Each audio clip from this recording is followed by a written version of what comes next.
প্রিয় ছাত্রছাত্রীরা, এখন আমি তোমাদের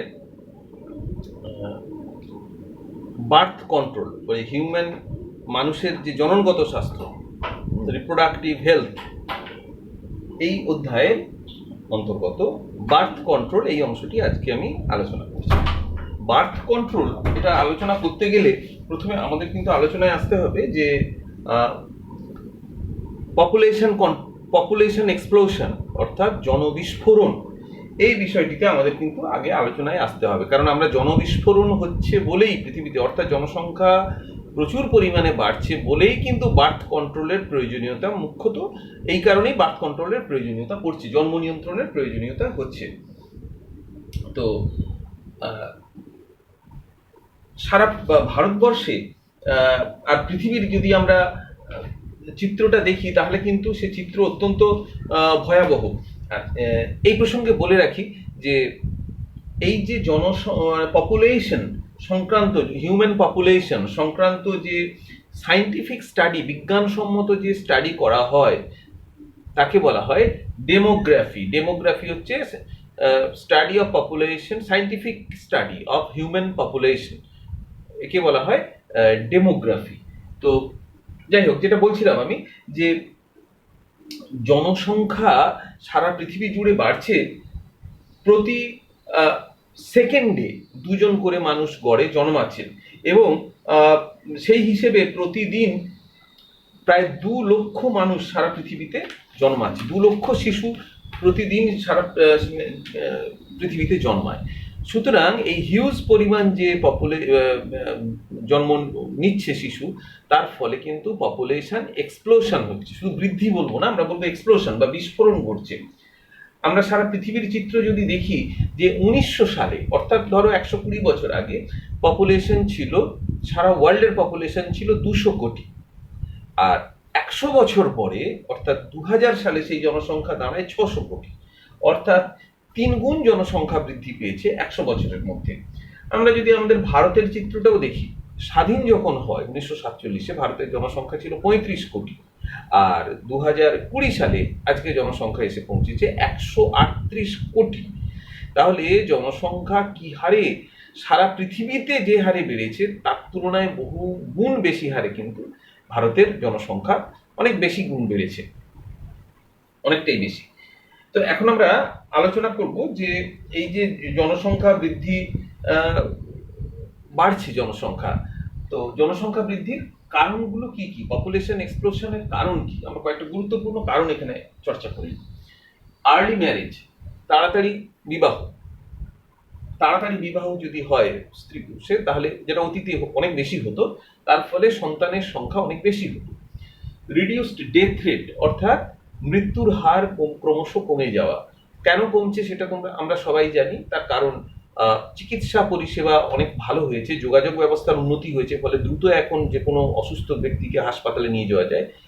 হাসপাতাল তৈরি হয়েছে, চিকিৎসা পরিষেবা ক্ষেত্র বেড়েছে, সুযোগ সুবিধা বেড়েছে, টিকা আবিষ্কার হয়েছে, তার ফলে শিশু মৃত্যু হার কমেছে। অনেক যে রোগগুলোতে আগে মারা যেত, এখন টিকা ওষুধ আবিষ্কারের ফলে আর সেগুলোতে মৃত্যু হার কমেছে। অর্থাৎ সায়েন্স অ্যান্ড টেকনোলজি ডেভেলপমেন্টের সাথে সাথে কিন্তু ডেথ রেট অনেকটা কমে গিয়েছে। আমরা ন্যাচারাল ক্যালামিটিস যেগুলো রয়েছে, প্রাকৃতিক বিপর্যয়, সেগুলোতে আগে বিপুল পরিমাণে মারা যেত, কিন্তু সায়েন্স অ্যান্ড টেকনোলজি ডেভেলপমেন্টের ফলে আমরা আগে থেকে অনেক অ্যাওয়্যার হয়ে যাচ্ছে মানুষ, এবং সেই অনুযায়ী তাদের সুরক্ষার ব্যবস্থা করা যাচ্ছে, ফলে মৃত্যু হার কমেছে। ডিজায়ার ফর মেল চাইল্ড, এটা এখনো রয়েছে, পুরোপুরি যে চলে গেছে এটা আমরা বলতে পারি না, এখনো যথেষ্ট পরিমাণে রয়েছে যে ছেলে জন্মানো চাই, ছেলের দরকার, পুরুষের দরকার। কন্যা সন্তানের থেকে পুরুষ সন্তানের প্রতি আগ্রহ অধিক পরিমাণে সন্তানের সৃষ্টি করেছে, এখনো পর্যন্ত রয়েছে। দেখবে আমরা যদি প্র্যাকটিক্যালি এখনো দেখি, শিক্ষিত সমাজের মধ্যেও বিপুল পরিমাণে এই আকাঙ্ক্ষা রয়েছে। প্রথম সন্তান যদি কন্যা হয় তাহলে কিন্তু এখনো অনেক পরিবারেই দ্বিতীয় সন্তান ডিজায়ার করে বা তৃতীয় সন্তান ডিজায়ার করে, যাতে পুত্র সন্তান জন্মায়। হোয়ারেজ প্রথম সন্তান যদি পুত্র হয় তাহলে কিন্তু দ্বিতীয় সন্তানের জন্য আর কোনো ডিজায়ারমেন্ট জেনারেলি থাকে না, কম সংখ্যায় কিছু কিছুতে ব্যতিক্রম হয়, কিন্তু বেশিরভাগের ক্ষেত্রে কিন্তু দেখা যায় যে তাদের আর সেকেন্ড চাইল্ডের কোনো ডিজায়ার নেই। অর্থাৎ মেল চাইল্ডের প্রতি যে আগ্রহ, এটা কিন্তু আজও সমাজে যথেষ্ট পরিমাণে রয়েছে। অর্থাৎ আমরা এখানে বলতে পারি যে নারী এবং পুরুষ, কন্যা সন্তান ও পুত্র সন্তান, এই যে সমদৃষ্টিতে দেখা, এটা কিন্তু আজও সমাজে আসেনি। রিলিজিয়াস বিলিফ, ধর্মীয়, অনেক ধর্মে আছে যে ধর্মীয় কারণ রয়েছে যে বোধহয় জন্ম নিয়ন্ত্রণ করা উচিত নয়, জন্ম নিয়ন্ত্রণের জন্মের ক্ষেত্রে এখানে কোনো সুপার পাওয়ার অর্থাৎ ঈশ্বর, আল্লাহ, গড ইত্যাদি এদের কোনো ভূমিকা রয়েছে, সুতরাং এটাকে রেজিস্ট করা উচিত নয়। এইরকম কোনো ধর্মীয় কারণ এখনো পর্যন্ত অনেক কিছু কিছু ধর্মের মানুষের মধ্যে রয়েছে।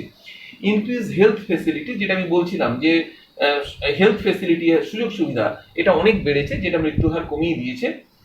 ইনক্রিজ এগ্রিকালচারাল প্রোডাকশন, আগে খাদ্যাভাবে প্রচুর মানুষ মারা যেত, কিন্তু রিভলিউশন একটা হয়েছে, বিপ্লব ঘটেছে খাদ্যের ক্ষেত্রে, এগ্রিকালচার সেক্টরে, এবং তার ফলে খাদ্যের উৎপাদন বাড়ার জন্য মৃত্যুহার কমেছে।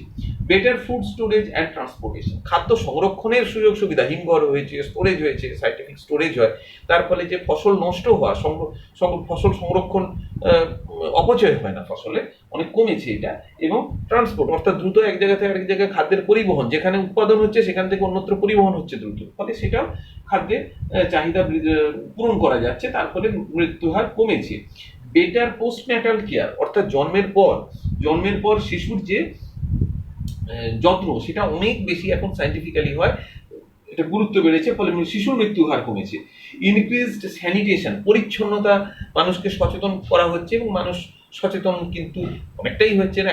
এখন যে করোনা নিয়ে আবহ চলছে, জানো, মানুষ কিন্তু অনেকটা সচেতন হয়ে গেছে, এখন তারা সাবান দিয়ে হাত ধুচ্ছে বা স্যানিটাইজারে হাত ধুচ্ছে ইত্যাদি। যে স্যানিটেশন, এই ব্যাপারটা কিন্তু ক্রমশ মানুষের মধ্যে সচেতনতা বৃদ্ধি করেছে, ফলে অনেক রোগের থেকে মুক্তি ঘটেছে। ল্যাক অফ সোশ্যাল অ্যাওয়ারনেস, সামাজিক যে সচেতনতা, এর অভাবের ক্ষেত্রে কিন্তু পপুলেশন এক্সপ্লোশন হচ্ছে, সামাজিক যে চেতনার অভাব।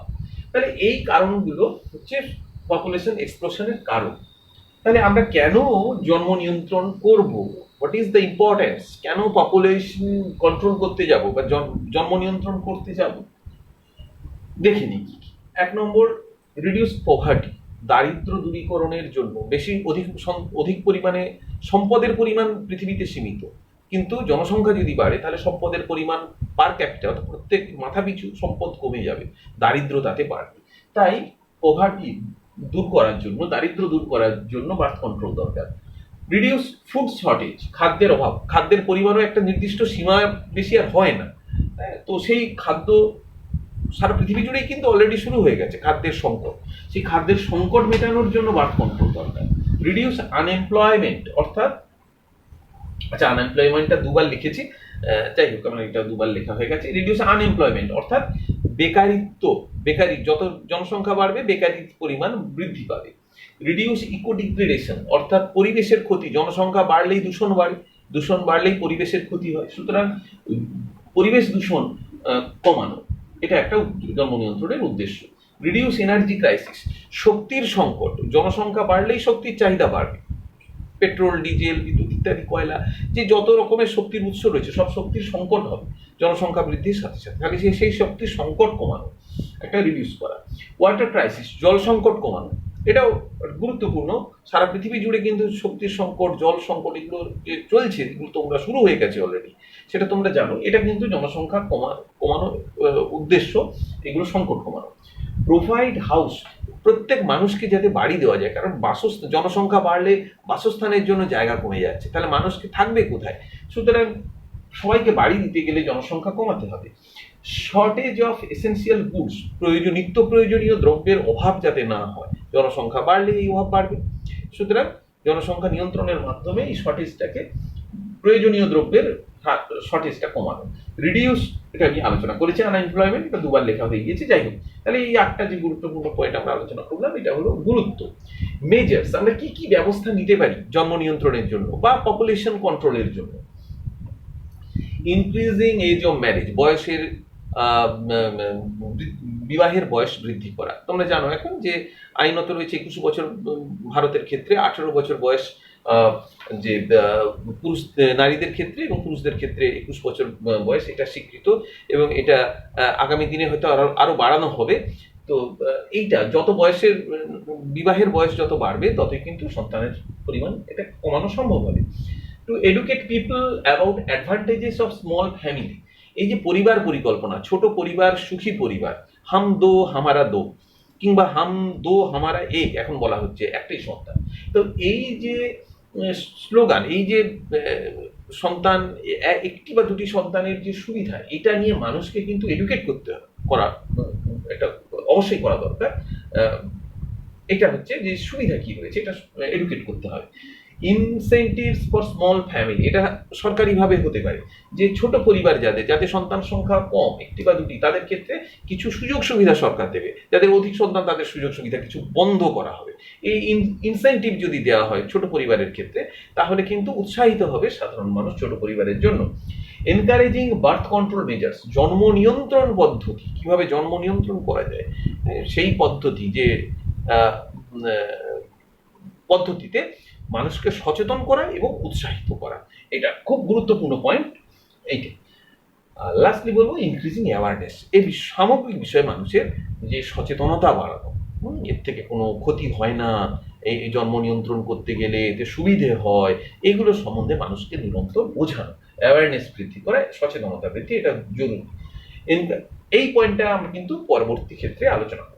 তো আমরা একটা কথা এখানে আলোচনা করে নিই যে what would be the consequence, এই যে জনসংখ্যা লাগাম ছাড়া ভাবে বেড়ে চলেছে, তো এটা কি, সংখ্যা তো থামবে না, আমরা বড়জোর এটা করতে পারি কি যে গ্রোথ রেট, জনসংখ্যার যে বৃদ্ধি হারটাকে কমাতে পারি, কিন্তু জনসংখ্যা বেড়ে চলবেই। এর কনসিকুয়েন্স কি হতে পারে, পরিণতি কি?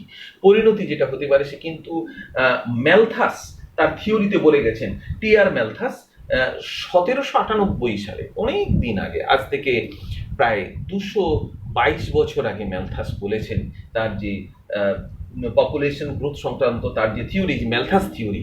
তো ম্যালথাস থিওরিতে সেখানে তিনি বলেছেন যে জনসংখ্যা বৃদ্ধি হয় জিওমেট্রিক্যালি, অর্থাৎ জ্যামিতিক হারে, মানে 1, 2, 4, 8, 16, 32 এইভাবে জ্যামিতিক হারে।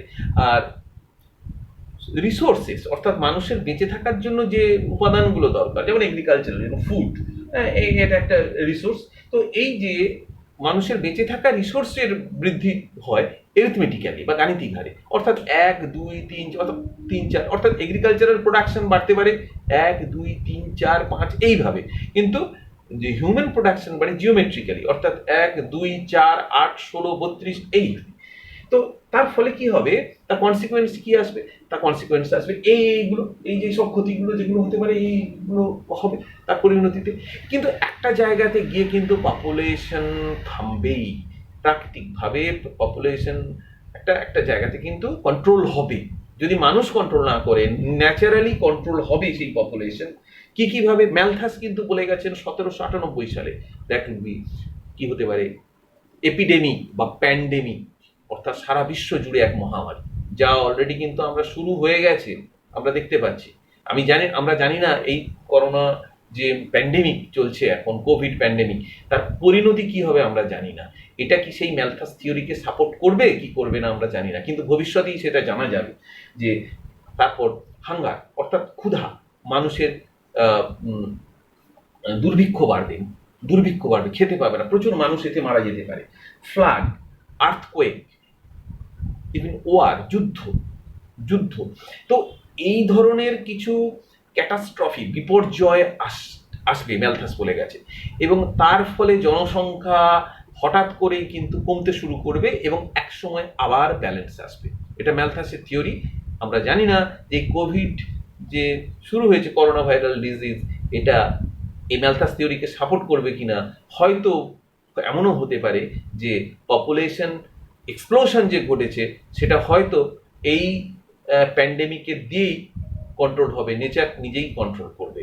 আশা করি তোমরা পুরো আলোচনাটা আজকে বুঝতে পেরেছো।